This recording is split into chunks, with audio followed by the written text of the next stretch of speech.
میرا نام ہاشم قریشی ہے. میں ڈیموکریٹک لبریشن پارٹی کا چیئرمین ہوں. میں JKLF کا کو فاؤنڈر بھی تھا.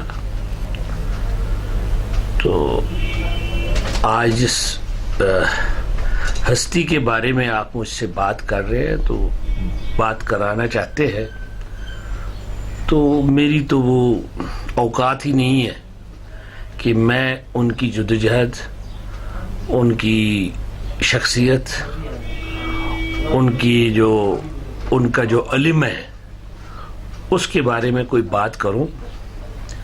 البتہ میں یہی کہوں گا کہ امام خمینی صاحب جیسے لوگ اور ہستیاں صدیوں کے بعد پیدا ہوتی ہے، اور ہم شاید مسلمان بد نصیب ہے، بد قسمت ہے کہ جنہوں نے ان کے مسلمانوں کے اتحاد کے فلسفے کو نہیں سمجھا، اور ہماری فرقہ پرستی نے ان کو ایک فرقے کے ساتھ جوڑ دیا.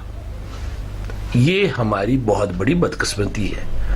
ورنہ امام خمینی صاحب نے جس طریقے سے انقلاب، اسلامی انقلاب لائے تھے، وہ کسی بادشاہ کے خلاف نہیں تھا، وہ کسی سسٹم کے خلاف نہیں تھا، وہ دنیا کے سب سے بڑے مضبوط ترین سامراج کے خلاف تھا، امریکہ کے خلاف تھا، سامراجیت کے خلاف تھا، اقتصادی استحصال کے خلاف تھا.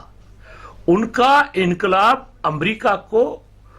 امریکہ کے لیے ایک عذابناک، دردناک جو ہے نا وہ دور تھا. وجہ کیا تھی کہ امام خمینی صاحب فلسفہ اتحاد بول رہے تھے.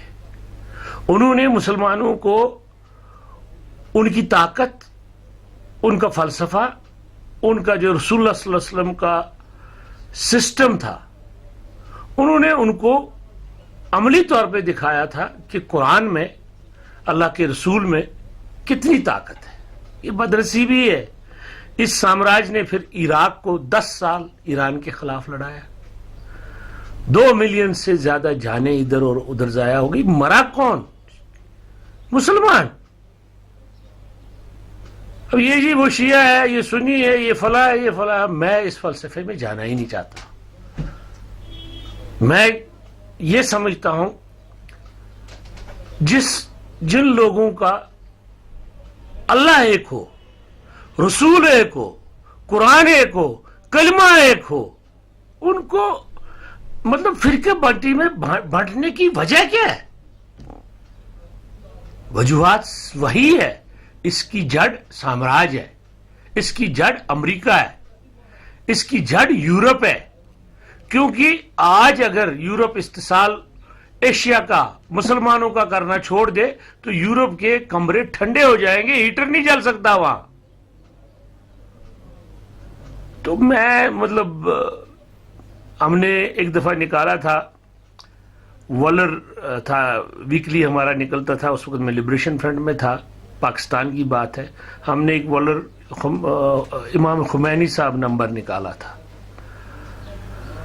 تو ان کا فلسفہ، ان کے بارے میں تو مطلب گھنٹوں چاہیے کہ ان کے بارے میں بات کی جائے. میں یہی کہہ سکتا ہوں، میں نے دوبارہ کہہ سکتا ہوں، بدنصیبی ہے کہ ہم سب نے ان کے فلسفے کو نہیں سمجھا.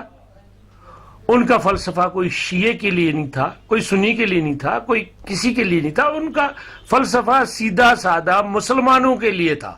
انقلاب دوبارہ برپا کرنے کی دعوت تھی. انہوں نے امریکہ کو گھٹنے ٹکا دیے. آج پوری امریکہ اور امریکہ نے مسلمانوں کو تفرقہ میں ڈال کے آج ایران کے خلاف ڈٹے ہوئے. لیکن پھر جب تک وہ اسلام کے فلسفے پہ قائم ہے، اسلام کی رسی کو پکڑے ہوئے، امریکہ کچھ نہیں کر سکتا. اور یہی فلسفہ ایران کا انقلاب، خمینی صاحب کا انقلاب تمام مسلمان ملکوں کے لیے ایک ابتدا تھی، ایک راہ عمل تھا.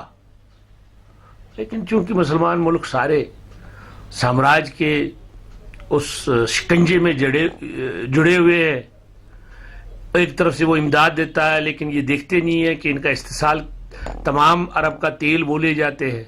ان کے 200 سال تک ان کا تیل جو ہے نا وہاں پہ انہوں نے جمع کیا ہوا ہے.